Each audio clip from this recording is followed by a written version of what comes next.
បើគិតប្រៀបធៀបគ្នាគឺយើងបានទទួលប្រាក់ចំណេញច្រើនពីមេគង្គណាដែលសារតម្លៃទូជាងគេហើយបើយើង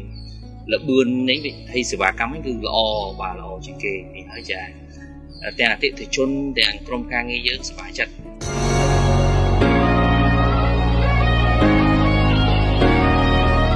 ជំរាបសួរបងប្អូនទាំងអស់គ្នាឥឡូវនេះក្រុមការងាររបស់មេកុងណេតកំពុងតែនៅច្រឡងបៃតងវាលពួចហើយលើថានៅទីនេះក៏ប្រើប្រាស់សេវាអ៊ីនធឺណិតរបស់មេកុងណេតដែរអញ្ចឹងទៅខាងក្នុងជាមួយខ្ញុំសួរពីចំណាប់អារម្មណ៍របស់ម្ចាស់អាជីវកម្មថាតើគាត់ពេញចិត្តចំពោះសេវាកម្មអ៊ីនធឺណិតរបស់មេកុងណេតកម្រិតណាដែរជំរាបសួរបងសូមឈ្មោះបងហើយនឹងតួនាទីបងនៅទីនេះបានទេ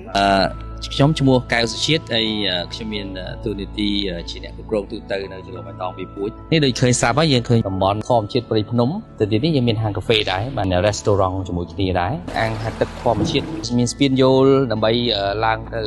ភ្នំទៅលេងមានជីខ្សែរ៉កមានមើលទេសភាពសមុទ្រហើយទីក្រុងកពតនៅខាងលើភ្នំឃើញថានៅនេះមានសេវាកម្មច្រើនបងមានគម្រោងអភិវឌ្ឍនៅកន្លែងនេះទៀត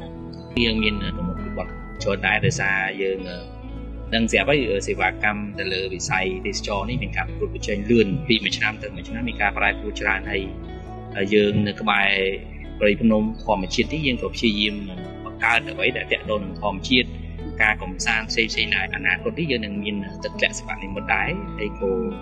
មានកន្លែងដែលថតរូបច្រើននៅលើភ្នំហើយយើងក៏មានកន្លែងត្រៀមសម្រាប់ហាត់កាហ្វេនៅលើដើមឈើដែរសូមលាក់សិនពេលក្រោយយើងនឹងបង្ហាញបន្តទៅទៀតយើងបានប្រើសេវាកម្មមេគង្គអ៊ីនធឺណិតនេះចាប់តាំងពីខែ10ឆ្នាំ2023មកម្លេះបាទចូល7 ឆ្នាំបើយើងមានការប្រៀបធៀបជាមួយពួកយើងធ្លាប់មុននឹងមេគង្គនេះក៏បានប្រើសេវាកម្មអ៊ីនធឺណិតក្រុមហ៊ុនផ្សេងដែរហើយបើគិតប្រៀបធៀបគ្នាគឺយើងបានទទួលប្រាក់ចំណេញច្រើនពីមេគង្គនេះដែលសារតម្លៃទូជាងគេហើយបើយើងលបឿននេះវិធីសេវាកម្មហ្នឹងគឺល្អបាទល្អជាងគេនេះហើយចា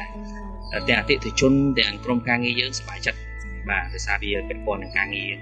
គេបើនេះគេធ្វើការងារបានតាមអនឡាញយើងពេញចិត្តខ្លាំងបើសិនមានកម្រិតប្រមាណខ្លាំងយើងពេញចិត្តធំដឹងធ្លាប់មានដែរដោយសារភាពធម្មតានៅចិត្តព្រៃភ្នំអញ្ចឹងតែយើងសរសើរទៅលើក្រុមការងារពួកគាត់ដែលមកលឿនបាទរហ័សគាត់ទោះបីពេលខ្លះភ្លៀងពេលខ្លះយប់ពេលក៏ដោយតែគាត់ព្យាយាម support យើងបានល្អបាទកន្លងមកថ្ងៃនេះយើងបានណែនាំជាច្រើនក្រុមមិត្តភ័ក្តិអីជាពិសេសដែលគឺអាជីវកម្មអីគាត់អាចសាកល្បងវាយើងមិនអាចឲ្យគេព្រៀបតែយើងគាត់សាកល្បងទៅយើងមិនទាន់ហ៊ាននិយាយថាល្អទេតែឥឡូវមិត្តភ័ក្តិឬបងប្អូនសាកល្បងសិនទៅបាទយកបានក៏អាចសាកល្បងទៅបាទអរគុណច្រើនទេ